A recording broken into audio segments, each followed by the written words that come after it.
السلام عليكم ورحمة الله وبركاته. أنا من قيمة ساعتين كده كلمت كابتن أكرم، قلت له يا كابتن أنا بعمل محتوى فأنا عايزك تدعمني.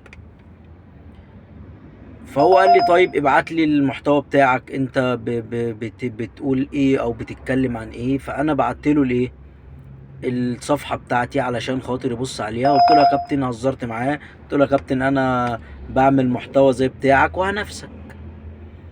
فدخل بعت لي فيديو ليا ان انا كنت بتكلم على الكباتن اللي لبست الناس في العربيات، وبيقول لي يا عم انت بتتكلم عليا وعايزني ادعمك.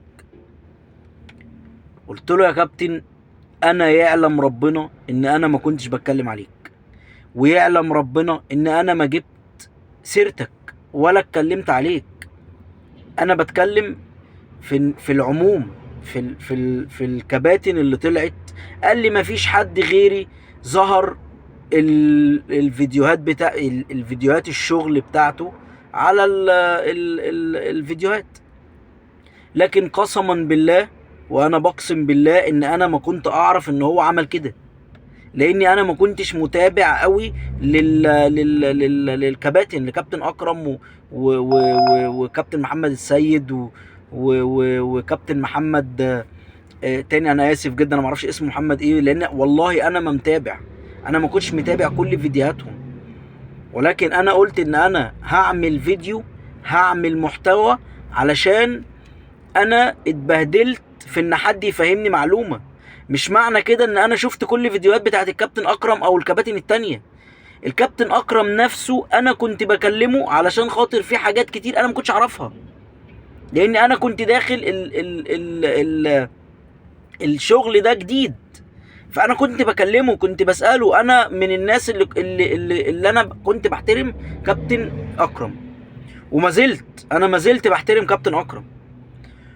وانا كنت من اوائل الناس اللي لما حصل بينه وبين الكابتن محمد مشكلة دخلت قلت له انت مزعل نفسك ليه؟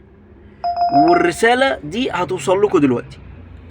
ما تزعلش نفسك، انت محترم، وما تزعلش على اي خير انت بتعمله.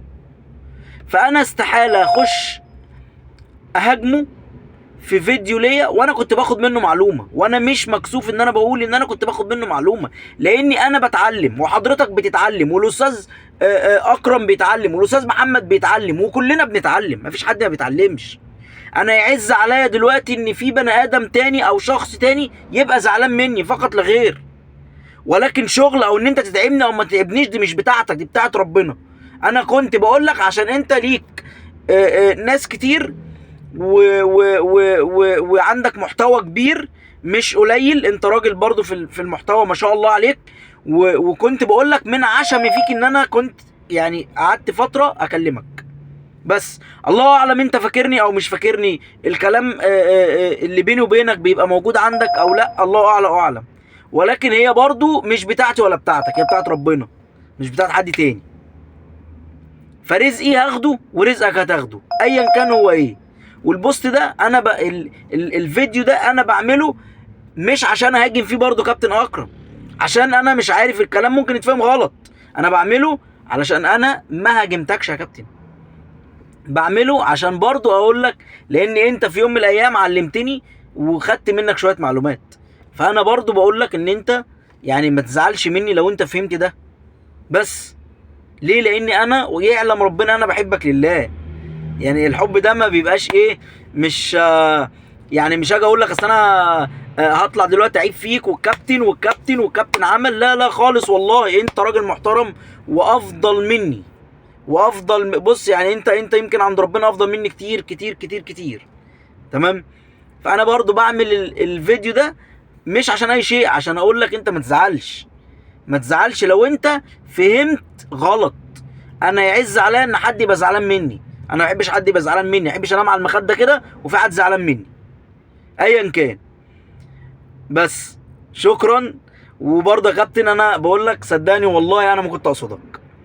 انت فهمتها كده ليه انا مش عارف، يعني انا ما اعرفش انت فهمتها كده ليه. وعلى العموم يعني هي كانت معرفه خير وهنفضل. يعني انا ما اعرفكش شخصيا، عشان ما تطلعش تقول اصل هو بيقول معرفه. انا ما اعرفكش شخصيا، انا كنت بكلمك علشان اعرف منك حاجات على النقل واعرف منك شويه معلومات، وانت كتر خيرك ما قصرتش معايا. شكرا يا كابتن اكرم، شكرا ليكوا.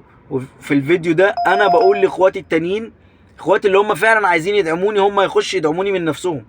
مش هقول اللي انا بقى مش هخش اكلم كابتن اكرم او اي حد عشان خاطر يخش يقول لي تعالى يا ابو حميد نقعد مع بعض ونعمل فيديو مع بعض وهرفع لك الصفحه بتاعتك عندي. لا، انا عارف ان اخواتي باذن الله هتخش وهتدعمني وهتعمل لي متابعه وهتدعمني. شكرا والسلام عليكم ورحمه الله وبركاته.